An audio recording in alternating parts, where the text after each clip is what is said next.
News नशा, आदत हर खबर की। दिल्ली के मुख्यमंत्री अरविंद केजरीवाल को गुरुवार को राउज एवेन्यू कोर्ट से जमानत मिली थी, लेकिन शुक्रवार को हाई कोर्ट ने उनकी रिहाई पर रोक लगा दी। वह शराब घोटाला से संबंधित मनी लॉन्ड्रिंग मामले में जेल में है। प्रवर्तन निदेशालय ईडी ने शराब घोटाले से जुड़े धन शोधन मामले में निचली अदालत के जमानत आदेश को चुनौती देते हुए शुक्रवार को हाई कोर्ट का दरवाजा खटखटाया था। ईडी की ओर से अतिरिक्त solicitor general ASG SV Raju ने जस्टिस सुधीर कुमार जैन और रविंदर डुडेजा की वेकेशन बेंच में याचिका सुनवाई के बाद हाई कोर्ट ने रिहाई पर रोक लगा दी। एएसजी राजू ने कहा कि मैं तत्काल रोक की मांग कर रहा हूं। आदेश कल 8 बजे सुनाया गया था। आदेश अपलोड नहीं किया गया है। हमारी बात निचली अदालत में नहीं सुनी गई। सीएम केजरीवाल का प्रतिनिधित्व कर रहे वरिष्ठ अधिवक्ता अभिषेक मनु सिंघवी ने स्टे लगाने की मांग का विरोध किया।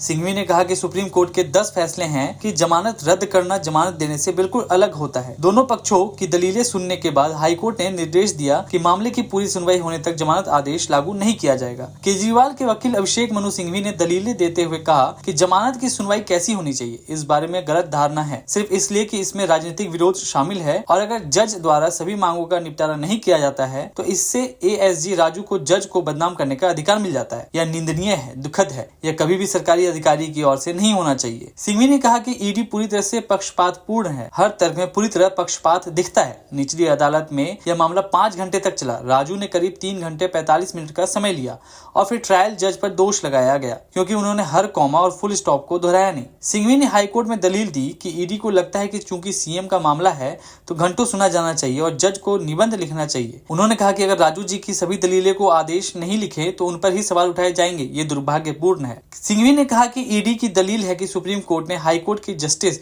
स्वर्ण कांता के फैसले को पलटा नहीं है, इसलिए जमानत कभी नहीं दी जा सकती। जस्टिस स्वर्ण कांता शर्मा और सुप्रीम कोर्ट जमानत नहीं बल्कि गिरफ्तारी की वैधता पर सुनवाई कर रहे थे। जस्टिस स्वर्ण कांता शर्मा अपने आदेश में स्पष्ट रूप से कहा है कि मैं जमानत के बारे में नहीं बल्कि गिरफ्तारी के बारे में बात कर रही हूँ। उन्होंने कहा कि ईडी ने इस पहलू पर 20 मिनट से अधिक समय तक बहस की, लेकिन इस बिंदु का उल्लेख करना भूल गई। लेकिन जस्टिस स्वर्ण कांता का फैसला अंतिम फैसला नहीं है। सिंघवी ने कहा कि सुप्रीम कोर्ट ने स्पष्ट कहा है कि आप जमानत के लिए ट्रायल कोर्ट जा सकते हैं। मेरा प्रश्न यह है कि यदि जस्टिस शर्मा का निर्णय अंतिम था जैसा कि ईडी बता रही है तो सुप्रीम कोर्ट ने यह स्वतंत्रता क्यों दी? दूसरा, यदि अवैध गिरफ्तारी की कार्रवाई को जमानत के साथ जोड़ा जा सकता है जैसा कि ईडी कर रहा है तो सुप्रीम कोर्ट ने जमानत पर जाने और अवैध गिरफ्तारी पर आदेश सुरक्षित रखने के बीच अंतर क्यों किया? केजरीवाल की तरफ से वकील अभिषेक मनु सिंघवी ने कहा कि ट्रायल कोर्ट के आदेश पर रोक जमानत रद्द करने के अलावा कुछ नहीं है। केजरीवाल के वकील सिंघवी ने कहा कि ईडी के पास कानून से बचने का नया तरीका है।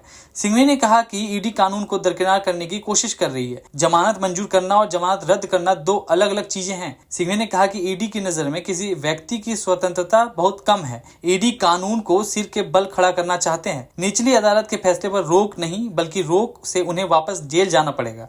ईडी द्वारा बताई जा रही विकृतियां काल्पनिक हैं। यह कोई विकृतियां नहीं है। ट्रायल कोर्ट का यह सिर्फ एक अलग दृष्टिकोण भर है। लोकसभा चुनाव के दौरान केजरीवाल को 21 दिन के लिए जमानत मिली थी। चुनाव समाप्त होते ही 2 जून को फिर से वो जेल चले गए थे। इससे पहले गुरुवार शाम आदेश सुनाए जाने के वक्त ईडी ने अनुरोध किया था कि क्या जमानत बॉन्ड पर हस्ताक्षर को 48 घंटे के लिए टाला जाए ताकि आदेश को बड़ी अदालत में चुनौती दी जा सके। अदालत ने ईडी के आग्रह को खारिज करते हुए आदेश पर रोक लगाने से इनकार कर दिया। अदालत ने 1 लाख रुपए के निजी मुचलके पर केजरीवाल की जमानत दी थी। इसके बाद शुक्रवार सुबह ईडी दिल्ली हाईकोर्ट पहुंच गई। If you speak, you can't get each other then. दोस्तों, आप देख रहे हैं कि ये एक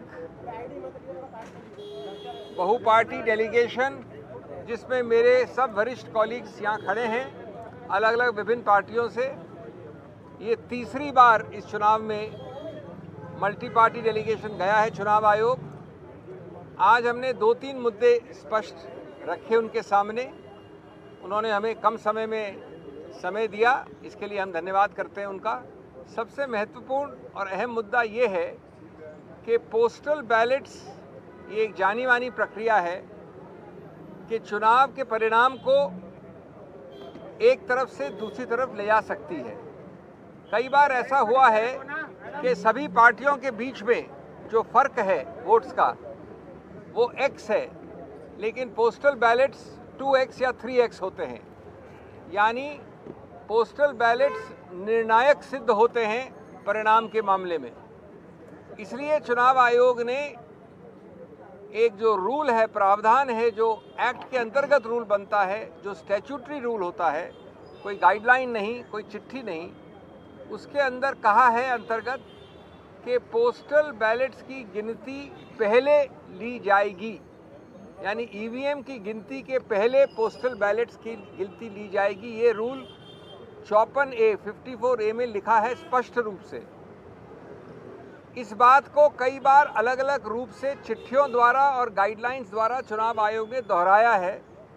2019 में बड़े स्पष्ट रूप से कहा कि पहले आप पोस्टल बैलेट की गिनती शुरू करिए, उसके कुछ समय बाद आप ईवीएम की गिनती शुरू कर सकते हैं, लेकिन, और ये बहुत अहम बात है, आप ईवीएम की गिनती खत्म नहीं कर सकते या परिणाम का अंत नहीं कर सकते जब तक पोस्टल बैलेट का पूरा रिजल्ट गणना के बाद घोषित न हो जाए।